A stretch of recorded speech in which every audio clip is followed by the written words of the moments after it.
আমরা দেশের মানুষের কাছে আমরা প্রতিশ্রুতি দিয়েছিলাম, বিশেষ করে আমরা বাংলাদেশের কৃষক ভাইদের কাছে আমরা প্রতিশ্রুতি দিয়েছিলাম যে বিএনপি সরকার গঠন করতে সক্ষম হলে যাদের কৃষি ঋণ 10,000 টাকা পর্যন্ত আছে, কৃষি ঋণ সুদসহ সেই কৃষি ঋণ বিএনপি সরকার গঠনে সক্ষম হলে সেই কৃষি ঋণ আমরা মৌকুফ করব। আল্লাহ রহমতে আমরা গত সপ্তাহে সেই 10,000 টাকা পর্যন্ত কৃষি ঋণ মৌকুফ সরকারের পক্ষ থেকে করে দেওয়া হচ্ছে সুদসহ। এইভাবে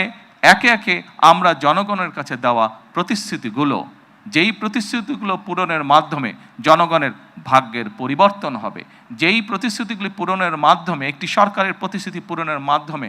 দেশের ভাগ্যের পরিবর্তন হবে, জনগণের ভাগ্যের উন্নয়ন ঘটবে, সেই প্রতিশ্রুতিগুলো আমরা ধীরে ধীরে পর্যায়ক্রমিকভাবে যে কোনো মূল্যে পূরণের চেষ্টা করব।